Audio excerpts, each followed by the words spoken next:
Damas y caballeros, Bitcoin ha muerto.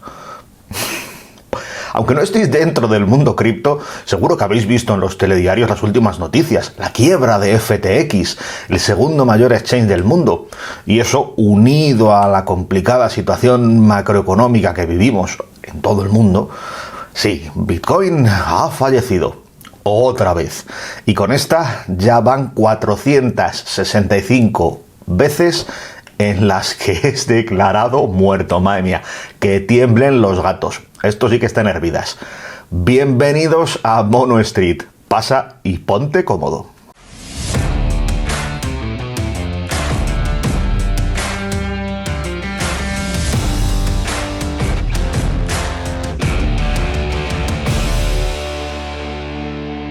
En el vídeo anterior, cuando hablé sobre el gran reseteo, Sergio Oda me dejó este comentario muy interesante. Cito textualmente. Dices que Bitcoin puede hacer frente a toda esta maraña de especulaciones y especuladores, que además es una reserva de valor. Pero por otro lado las cripto están a la baja y muy inestable. ¿No es contradictorio? Y también el usuario Hasta Misterios me dejaba una sugerencia para tratar el tema FTX en el canal. Pues aquí vais a tener respuesta los dos y mucho más. Os voy a poner en situación con todo lo que ha ocurrido en FTX, lo que puede pasar a partir de ahora, pero sobre todo, y esta es la parte que más me interesa, quiero que intentemos destapar algo que a mí me parece casi una conspiración que puede haber detrás, porque hay indicios muy llamativos de que incluso la SEC, la Comisión de Bolsa y Valores de Estados Unidos, y concretamente su director Gary Gensler, tienen conexiones bastante fuertes con todo este asunto. Y también el Partido Republicano de Joe Biden. En fin, hay acusaciones de intento de monopolio. Una historia realmente digna de película. Y bueno, qué puñetas. Esto no solo lo pienso yo. No sé si conocéis a Michael Lewis, que es el autor de los libros Big Short y Moneyball, que ambos se llevaron al cine, además con bastante éxito. Bueno, pues ya está escribiendo un libro sobre todo este asunto de FTX. Y por otro lado ya están Amazon, Apple y Netflix peleándose por los derechos para hacer la película. Yo la espero con muchas ganas, no me la pienso perder. Pero en fin, vamos al lío. En primer lugar vamos a hacer un repaso rápido a todo lo que ha ocurrido con esta rocambolesca historia. Esta parte es la que voy a intentar hacer más resumida, porque seguro que muchos estáis al corriente, y luego vamos al meollo de la cuestión. Bueno, toda esta historia comenzó el pasado 2 de noviembre. Cuando en CoinDesk, una publicación especializada en el mundo cripto, bueno, pues se publicó que habían conseguido un documento filtrado que demostraba que Alameda Research, que es el fondo de cobertura, que también es propiedad de FTX, aunque en teoría son empresas independientes, bueno, tenía una cantidad excesivamente alta de tokens FTT, que es el token emitido por el intercambio FTX. Como os decía, sobre el papel estas dos empresas son diferentes, son independientes, pero claro, ante eso ya se daban a entender que había vínculos muy cercanos. Aunque bueno, eso tampoco sorprendió a nadie, porque ambas empresas habían sido creadas por Sam Bankman-Fried, el CEO de FTX. Así que, en fin, sigamos avanzando. Unos días después, concretamente el 6 de noviembre, Changpeng Zhao, bueno, más conocido como CZ, el CEO de Binance, que es el mayor intercambio del mundo, el mayor exchange cripto, anunció que iban a vender progresivamente todas sus reservas de tokens FTT por todas estas revelaciones. Y claro, como es de imaginar, pues todo eso provocó pánico en el mercado y el precio de FTT se desplomó. Y no solo el de FTT, todo el mercado sufrió. Y eso, bueno, llevó a que FTX empezara a tener ya problemas de liquidez y a su vez problemas con el procesamiento de los retiros que solicitaba la gente que quería abandonar el exchange, ante lo que en ese momento se vislumbraba que podía ocurrir. Y bueno, los retiros se acumulaban, no había liquidez suficiente para afrontarlos. Y bueno, algo que, aunque no tiene nada que ver en realidad ahora directamente con este asunto, pero dicho sea de paso, esto también ocurriría exactamente igual en la banca tradicional. Si ahora mismo nos ponemos todos a sacar nuestro dinero a la vez, tenemos el mismo resultado. Y si no, Que levanten la mano los argentinos, que seguro que a ellos esta historia les resulta tristemente familiar. En fin, no me quiero ir del tema. Un par de días después, bueno, la historia en ese momento parecía tener un final feliz, ya que de nuevo Changpeng Zhao, Binance, anunció que había llegado a un acuerdo para adquirir FTX, para salvarlos de la bancarrota. Aunque en realidad esto fue un espejismo, esto duró muy poco, porque al día siguiente ya ese acuerdo se estaba cancelando. FTX había procesado una auditoría de todo lo que tenía FTX bajo el capó, y ahí se había encontrado una cantidad de mierda que yo creo que ni ellos mismos esperaban. Y esa mierda el resto de los mortales la iríamos descubriendo en los próximos días. Y ya en este momento, cuando se quebró ese acuerdo, pues llegó en muy poco tiempo la declaración de bancarrota de FTX, y eso ya es lo que desató toda la tormenta. Y bueno, en ese momento, como os decía, se empezó a ver la terrible gestión que había hecho Sam Bankman-Fried, el CEO de FTX. Rozaba lo absurdo, porque, bueno, para empezar, después de la gran subida que tuvo su token, el token de FTT, en 2021, que pasó, si no recuerdo mal, desde los 10 céntimos hasta los $84. Una auténtica locura. Bueno, pues se vio en todos los papeles que salieron a la luz ahora que Sam Bankman-Fried, FTX, había estado, bueno, y Alameda también, habían estado solicitando préstamos utilizando como garantía esos propios tokens. Y a su vez, ese dinero recibido de los préstamos se reinvertía para hacer subir más de precio el token FTT. En fin, prácticamente un esquema Ponzi, una espiral de una muerte anunciada muy arriesgada. Si seguía entrando dinero, pues todo seguía funcionando. Pero ante un pequeño tropiezo, pues el resultado es el que estamos viendo. Ahora, claro, esos tokens ya tienen un valor muy inferior, ya no se puede hacer frente al préstamo y a su vez, pues ya no tienen liquidez para proporcionar a los inversores la retirada de sus fondos. Simplemente eran unos fondos que no existían, que ellos estaban reinvirtiendo y reutilizando. Es así de simple y así de absurdo. En fin, con todo esto, pues de la nada apareció un agujero negro de 10.000 millones de dólares, donde yo creo que nadie se lo esperaba, porque FTX era un exchange con muy buena reputación. De hecho, hay en sitios, en países que han reconocido que tenían bajo la mira por ejemplo, a Binance, como en Singapur, pero no a FTX. En fin. Mientras tanto, además, bueno, se ha publicado ya que Sam derrochaba dinero a mansalva. Había comprado millonarios inmuebles en Bahamas, tanto para él como para su familia, para ejecutivos de la empresa. En fin, más y más mierda, que al final esto lo único que consigue es afectar muy seriamente a la imagen de toda la industria criptográfica, no solo a la de este exchange en concreto, porque gracias a esto vuelven los titulares de estafa, esquemas Ponzi, burbujas, y claro, el de la muerte de Bitcoin, que ese es muy recurrente, lo matan con una facilidad tremenda, casi con la misma que él mismo, el Bitcoin mismo, vuelve a renacer. Pero bueno, iremos a eso después. En fin, antes de refutar todo esto y deciros que yo creo que es lo más importante de este vídeo, por qué pienso que después de todo esto, cuando se acabe calmando las aguas, que se calmarán, todo esto va a ser algo muy positivo para el sector. Pero como digo, antes de ir a ese punto, quiero profundizar en esa teoría de la conspiración de la que os hablaba al principio del capítulo. Y creo que esta parte no sé si esta quizás sea la más importante o la otra, pero escuchad con atención, fijaos.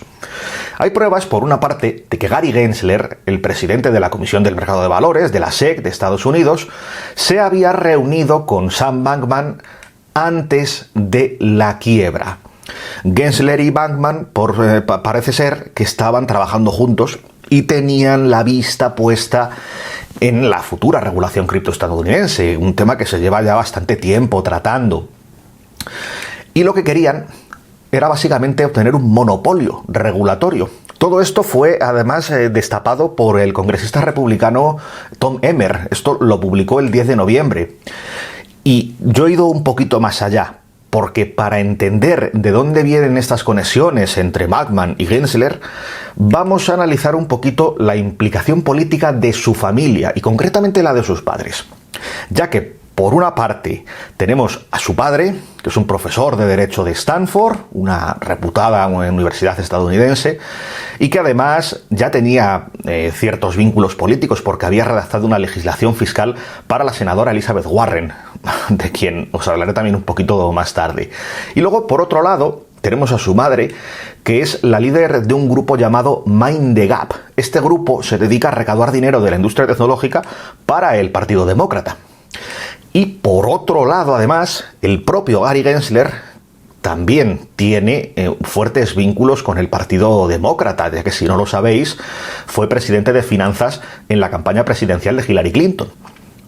Pero ricemos un poco más el rizo y vamos a sacar un poquito más de mierda si además metemos en la ecuación a Caroline Ellison. ¿Quién es esta muchacha? Bueno, esta es o era la CEO de Alameda Research, que a su vez era la novia de Sam Bankman-Fried, y que a su vez su padre, el padre de Ellison, del Caroline Ellison, Glenn Ellison, era, bueno, no sé si era o es, no sé si el hombre sigue allí, creo que sigue, profesor de economía en el MIT, en el Instituto Tecnológico de Massachusetts, donde también fue profesor el propio Gary Gensler.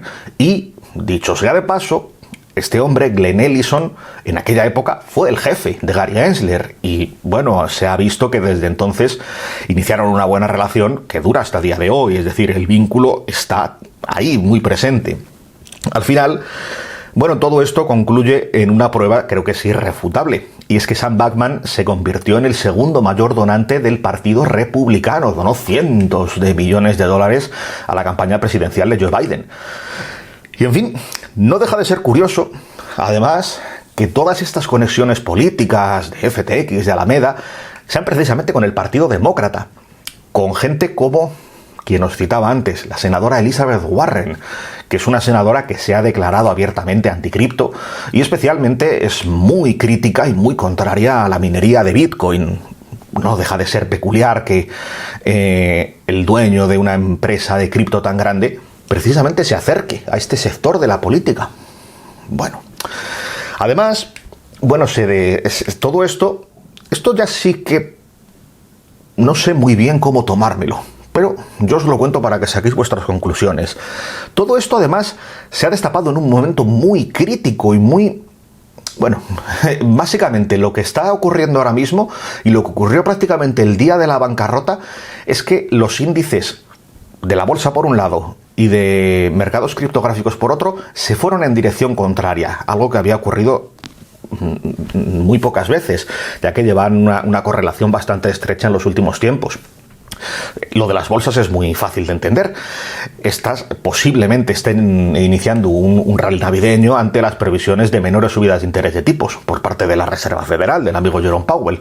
Es decir, que las políticas monetarias tan duras que llevamos viendo todo el año para evitar la recesión, la inflación, tal, bueno, pues empiezan a remitir y claro, las bolsas ante esto toman aire, empiezan a subir, se van recuperando, pero sin embargo, en el sector cripto, justo en este momento, nos calzan esta noticia y claro, nos vamos en dirección contraria. Han soltado la bomba y para abajo. También, y esto ya sí que no me parece que deje lugar a ninguna duda, bueno, coincide en que, como ya os he hablado en otros vídeos, estamos en pleno proceso de CBDCs en todo el mundo, sin ir más lejos. El Banco de Japón, por ejemplo, ha anunciado precisamente ahora el lanzamiento del piloto del yen digital, justo a la vez en la que habría una investigación a la filial japonesa de FTX, y además se puso a criticar muy duramente el sector. En fin, yo no creo en las casualidades. Y menos, además, en tantas casualidades juntas, porque si todo esto... Os lo voy a decir así de claro, si todo esto no es un movimiento orquestado y que se ha cocinado a fuego lento desde hace años, entonces yo soy una modelo brasileña de 20 años. En fin, pensad, creo que esto es interesante, en lo que habría ocurrido si todo esto no se destapa, porque la gente ahora suele hacer teorías sobre lo que va a pasar, sobre lo que va a venir, pero vámonos en el sentido contrario, brevemente. Pero si esto no se hubiera destapado y hubieran conseguido ese monopolio, les habría permitido controlar muy plácidamente el sector cripto desde el propio gobierno de Estados Unidos, y justo en el momento en que van a lanzar su CBDC, su dólar digital. Bueno, sin duda esto sí que habría sido una maravillosa casualidad para los amigos de la SEC y de la Fed y todos esos mangantes que hay por ahí. En fin.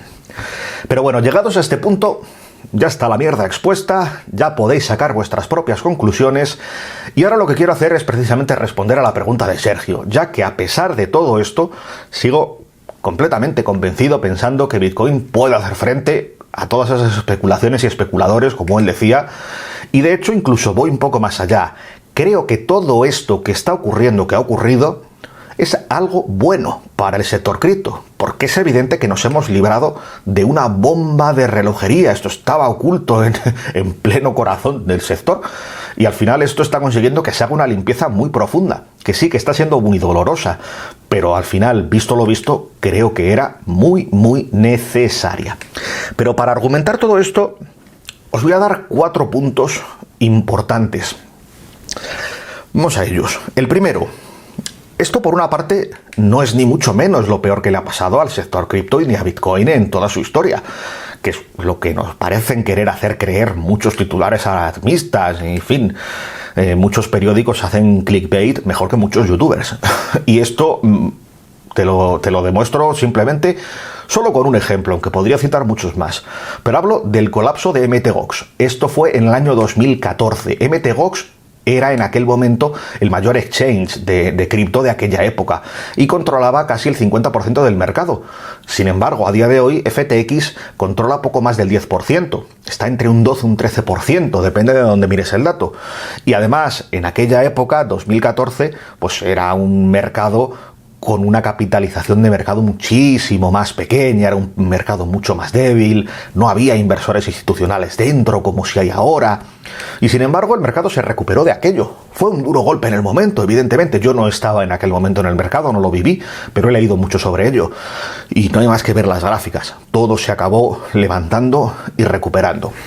Por otra parte, el segundo punto: esta quiebra, que parece maquillada por muchos como el apocalipsis criptográfico, bueno, supuso en los 2 días de la noticia, desde el punto más alto hasta el punto más bajo, una caída cercana al 25%, que sinceramente en Bitcoin a mí eso me demuestra fortaleza, porque a los que no estéis familiarizados con la volatilidad que tiene este sector, os puede parecer muchísimo, pero para que lo entendáis, comparemos esta caída, por ejemplo, con caídas similares provocadas por otros eventos de este tipo, por cisnes negros, como se le llama a estos eventos inesperados, que aparecen, bueno, pues para crear mucho pánico.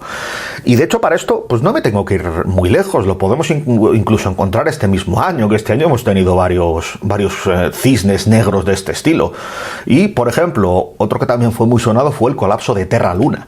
Bueno, pues en aquel momento, cuando toda aquella bomba saltó, eso supuso una caída de casi el 50%, 47-48% desde el pico más alto al más bajo. Es prácticamente el doble de lo que ha supuesto lo de FTX, y lo de FTX es mucho más grave. Y ahora que hayamos caído tan poco, repito, eso me transmite fuerza del mercado, porque podríamos haber visto caídas muchísimo mayores, y eso me lleva a pensar que ahora mismo el mercado pues ya está muy limpio de inversores miedosos, de inversores poco informados, de manos débiles, como se les suele llamar, ¿verdad? Y todo esto me lleva al tercer punto, que yo creo que este es el más importante de todos. Fijaos, mientras el inversor pequeño, que es el que suele tener mucho miedo, suele vender en pánico cuando llegan este tipo de noticias, se queda sin existencias de Bitcoin, se sale del sector, no llegan nuevos inversores para comprar, En estos momentos es cuando hay otros que no paran de comprar. Y no solo Bitcoin, sino otros muchos activos más, otros muchos tokens, otras muchas criptomonedas. Y compran fuera de mercado, para que el precio no suba, al menos por ahora, mantenerlo bajo, que tengan tiempo de acumular. Y mientras las buenas noticias, que ahora obviamente pues se ven totalmente opacadas por el culebrón FTX, pues ellos siguen metiendo mucho más miedo, incluso buscan nuevas víctimas. Ahora, por ejemplo, están señalando que Grayscale puede ser el próximo en declarar bancarrota. En fin, todo, ya no solo nos pintan que el presente es muy oscuro, sino que se encargan de pintarnos que el futuro lo es aún más. Simplemente están metiendo miedo. Pero bueno, mientras meten todo ese miedo, tenemos grandes gigantes tecnológicos que siguen comprando. Por ejemplo, Google, que lleva casi 1.600 millones de dólares invertidos en el sector, que incluso además acepta criptos como pago en sus servicios en la nube, varias de ellas, creo que son 8. Rusia, por su lado, ya ha declarado que tiene la disposición de aceptar Bitcoin como pago internacional para pagos en su energía, en su gas, en muchas cosas. E incluso va a legalizar de nuevo la minería de Bitcoin, que la tenía prohibida, y a partir de enero de 2023 vuelve a ser legal en toda Rusia. Cosas como que la Universidad de Harvard, fijaos que yo no digo la Universidad de Alpedrete, la de Harvard, ha argumentado, ha sacado un comunicado hacia todos los bancos centrales del mundo, diciéndoles que deberían tener Bitcoin en sus balances. Hay noticias como, por ejemplo, la del gigante bancario JP Morgan, que acaba de registrar una marca con su propia wallet para operar con criptomonedas y ofrecer servicios a sus clientes. Y bueno, no solo JP Morgan, hay bancos de todo el mundo que llevan el último año, 2 años, empezando a ofrecer servicios de criptografía desde Brasil, Portugal, Suiza, Nigeria, Corea del Sur, incluso aquí en España, el BBVA. Esto está por todas partes. También gobiernos, por supuesto, como el de El Salvador, que siguen comprando Bitcoin. De hecho, ahora lo están haciendo a Bitcoin diario, en estos precios tan baratos que tenemos. Grandes compañías gasísticas, petroleras, como por ejemplo Shell, que minan Bitcoin utilizando todo el excedente energético que tienen. También Bloomberg Intelligence, que ha hecho un aviso muy similar al de Harvard, avisando a los gobiernos que añadan Bitcoin junto al oro en sus reservas. Grandes gigantes como Visa, Mastercard, que están lanzando sus propios servicios cripto, tarjetas. En fin, hay un sinfín de noticias. Yo qué sé, Hong Kong, que ha vuelto a legalizar el trading cripto en contra del gobierno chino. Bueno, hay una cantidad ingente de noticias positivas y he nombrado solo unas pocas, hay muchísimas más. Pero siguen ahí y siguen demostrando que esto al final no hace más que crecer y crecer, pese a que el precio no lo refleje todavía. Pero nosotros nos dejamos muchas veces llevar por esa cortina de humo que nos ponen delante, y ahora mismo esa cortina de humo es FTX. Pero para concluir, me queda un cuarto y último punto. La pregunta que llevo repitiendo durante todo la afirmación que llevo repitiendo durante todo el capítulo. ¿Por qué pienso que esto es bueno para el sector? Bueno, creo que ya muchos lo habéis entendido, pero lo aclaro un poco más. Hemos limpiado la mierda y ahora es evidente que va a haber habrá mucha más transparencia. De hecho, los exchanges ya se están viendo obligados a publicar pruebas de reservas. Si alguien hace algo indebido, va a ser mucho más fácil localizarlo antes de que esto se convierta en una bola de nieve que crezca y crezca como lo de FTX. De hecho, por ejemplo, mientras estaba terminando de preparar este vídeo, he leído que Binance ya ha publicado un sistema de Proof of Reserve, de prueba de reservas, auditado externamente y que el usuario puede comprobar en cualquier momento, lo cual es estupendo para el sector, porque ahora el sector, los usuarios, los inversores pequeñitos como yo, como tú, lo que necesitan es confianza, básicamente, para volver a entrar allí. En fin, esto tampoco quiere decir que este tipo de cosas no se puedan repetir en el futuro.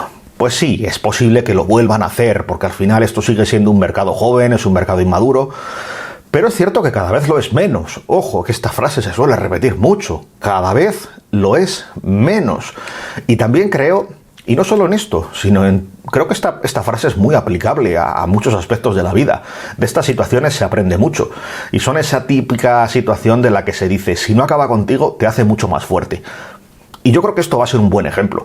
Cuando dentro de una temporada echemos la vista atrás y lo miremos, vais a daros cuenta de lo que yo estaba diciendo ahora. Esto acabará siendo bueno para el sector. Aunque quizá, ahora os doy la otra cara de la moneda, quizá yo esté completamente equivocado y nos vayamos todos a la mierda. No olvidéis que siempre hay que plantear todas las opciones, porque al final en este mundo no hay absolutamente nada seguro. Pero en fin, me voy a ir despidiendo ya, y en este caso lo voy a hacer con una frase, o mejor, con un tuit de Nayib Bukele, el presidente de El Salvador, quien en respuesta a todo este escándalo FTX publicó en Twitter una frase muy concisa que lo resume todo a las mil maravillas. Cito textualmente: FTX es lo contrario a Bitcoin. Y ahora sí, llegamos al final. No dejéis que el humo os impida ver más allá. Nos vemos en el próximo capítulo.